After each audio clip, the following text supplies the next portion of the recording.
Sumainyo ang Panginoon. At sumaiyo rin. Ang mabuting balita ng Panginoon ayon kay San Juan. Papuri sa iyo, Panginoon.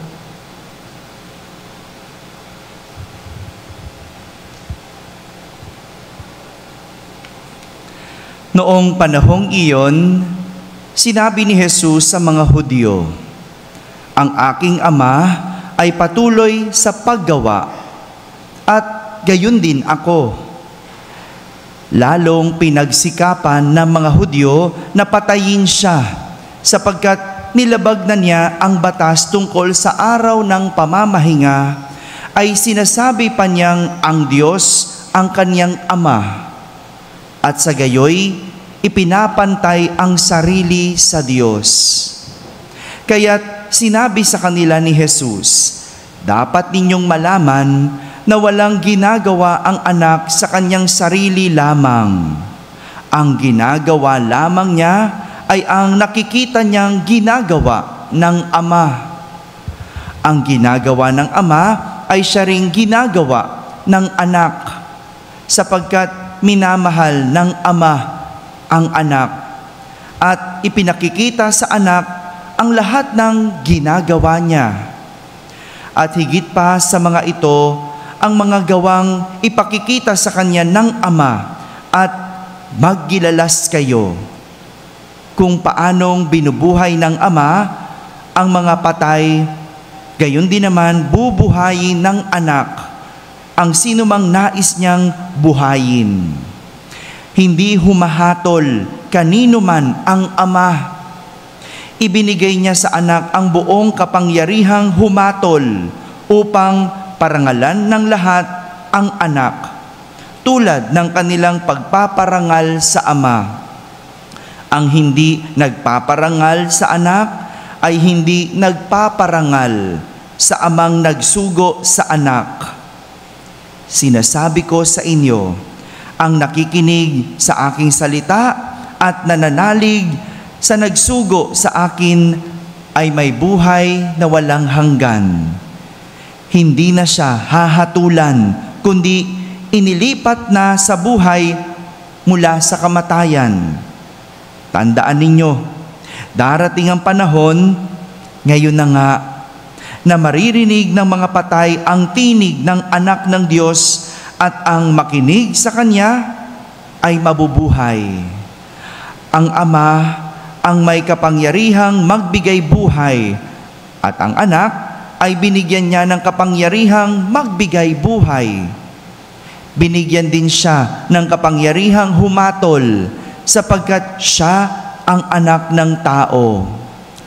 Huwag ninyo itong pagtakhan, sapagkat darating ang oras na maririnig ng mga patay ang kanyang tinig. Sila'y muling mabubuhay at lalabas sa kinalilibingan nila. Lahat ng gumawa ng mabuti ay pagkakalooban ng buhay na walang hanggan sa lahat ng masama, at lahat ng masama ay parurusahan. Wala akong ginagawa sa sarili ko lamang. Humahatol ako ayon sa sinasabi ng aking Ama, kaya't matuwid ang hatol ko. Hindi ang sarili kong kalooban ang aking sinusunod, kundi ang kalooban ng nagsugo sa akin." Mga kapatid, ang mabuting balita ng Panginoon. Pinupuri ka namin, Panginoong Hesukristo. Magsiupo ang lahat at makinig sa homilya. Isang magandang umaga po sa inyong lahat. Magandang umaga rin sa lahat ng nasa barangay na nakakapakinig ng ating banal na misa, sa lahat ng mga nasa tahanan at nagsisimba via online, sa lahat ng nasa abroad. Isang magandang araw po sa inyong lahat. Kasama kayo sa aming banal na pagdiriwang dito sa ating parokya. Nitong mga nakalipas na araw, simula nung Lunes hanggang kahapon, Martes, si Jesus ay patuloy sa pagpapagaling ng mga may sakit. No? Naalala niyo pa? Nung Lunes, sino ang pinagaling ni Jesus? Yes, anak ng mataas na pinuno, o masasabi nating anak ng kapitan ng Romano. No? Mataas na pinuno, pinagaling yung anak niya na naghihingalo o nag-aagaw buhay. Martes, kahapon, sino naman ang pinagaling ni Jesus? Yung may sakit na yan, no? Yung paralyzed, no? Yung paralitiko na sa nandun, nag-iintay na mailusong siya doon sa tubig sa Bethesda, di ba? Naalala niyo yon, di ba? Yung kinakalawkaw ng anghel at ang unang lulusong, siya ang gagaling. Nagpagaling si Jesus mula Lunes hanggang kahapon, patuloy sa pagpapagaling ng mga may sakit. Ang lahat ng ito, parte ng kanyang misyon. Hindi naman tumigil si Jesus. Hindi tumitigil si Jesus. Kahit nga, araw ng pamamahinga, patuloy si Jesus. Kaya naman, ito ang dahilan. Ito ang nagiging dahilan ng paghatol sa Kanya. Hinuhusgahan si Jesus. Patuloy siya sa pagpapagaling, patuloy siya sa Kanyang misyon dahil ito ang plano at gusto ng Kanyang Ama. Ito ang Kanyang misyon. Sabi nga ni Jesus, ang aking Ama ay patuloy sa paggawa at gayon din ako. Ganyan yung Diyos, hindi tumitigil, patuloy, hindi humihinto, tuloy-tuloy sa paggawa. Kaya kung minsan pakiramdam mo na parang natulog na ang Diyos sa iyo, pakiramdam mo parang huminto na ang Diyos sa iyo, hindi. Hindi humihinto, hindi tumitigil ang Diyos, kasama yan. Kasama yung pinagdadaanan mo sa patuloy na paggawa ng Diyos, sa patuloy na pagkilos ng Diyos. Naiinip ka lang. Gusto mo kasi madalian, mabilisan. Hindi humihinto ang Diyos. Patuloy siyang kumikilos. Ngunit sa halip na ikatuwa ng mga Hudyo, ang pagkilos ni Jesus, lalo pa nila itong minasama. Ang katwiran nila, ang katwiran ng mga Pariseyo, bukod sa nagpapagaling si Jesus sa araw ng pamamahinga, para sa kanila, paglabag sa batas yun. Ang katwiran nila, pinararatangan pa nila si Jesus na pinapantay ni Jesus ang kanyang sarili sa Diyos. Pinapantay niya ang kanyang sarili sa Ama, sa pagsasabing ang kanyang Ama ang Diyos. Diba? Parang ganon. Pinapantay niya kasi tatay niya ang Diyos. So ibig sabihin, siya din ay Diyos. Dahil dito, hindi nila mapaniwalaan si Jesus dahil sa kanyang mga sinasabi. At higit sa lahat, hindi nila mapatawad si Jesus dahil sa paniniwala ng mga Pariseyo na nilalabag ni Jesus ang batas. Narinig nyo? Paniniwala at pagpapatawad. Kailan nyo narinig yung mga salitang yan? Hello? Nung Lunes at kahapon. Diba? Nung Lunes, paniniwala. Nung kapitang Romano ang ating inaral. Tinuruan tayo kung anong paniniwala. Kahapon, tinuruan naman tayo kung ano ang pagpapatawad. Ito yung mga pinagnilayan natin.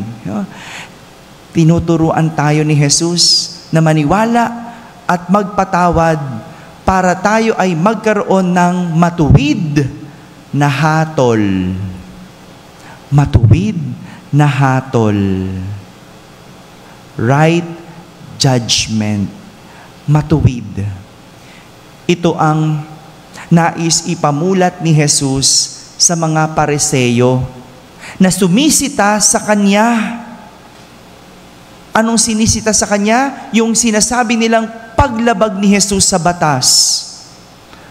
Ang pinamumulat niya, humatol ng matuwid.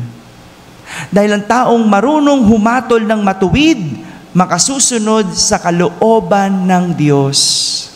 Sapagkat walang ibang matuwid na hatol, kundi kung susundin natin ang kalooban ng Diyos.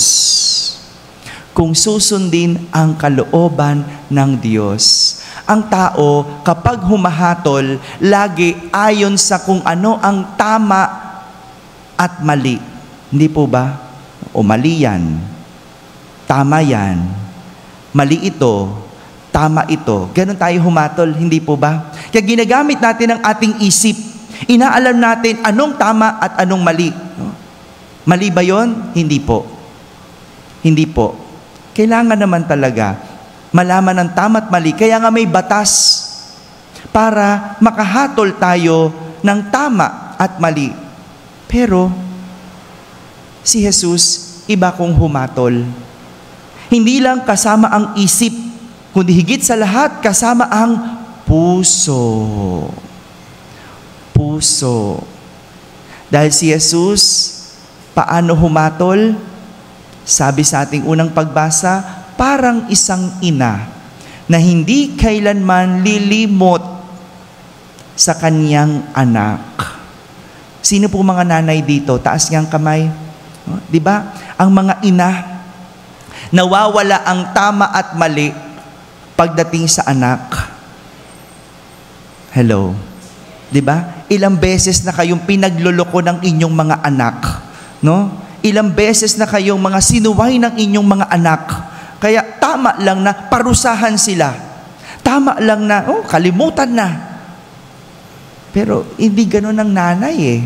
Kung humatol, pag nagutom pa rin ang anak, bigay pa din. Pag bumalik pa rin ang anak, tanggap pa din. At ang hirap maunawaan nun. Bakit?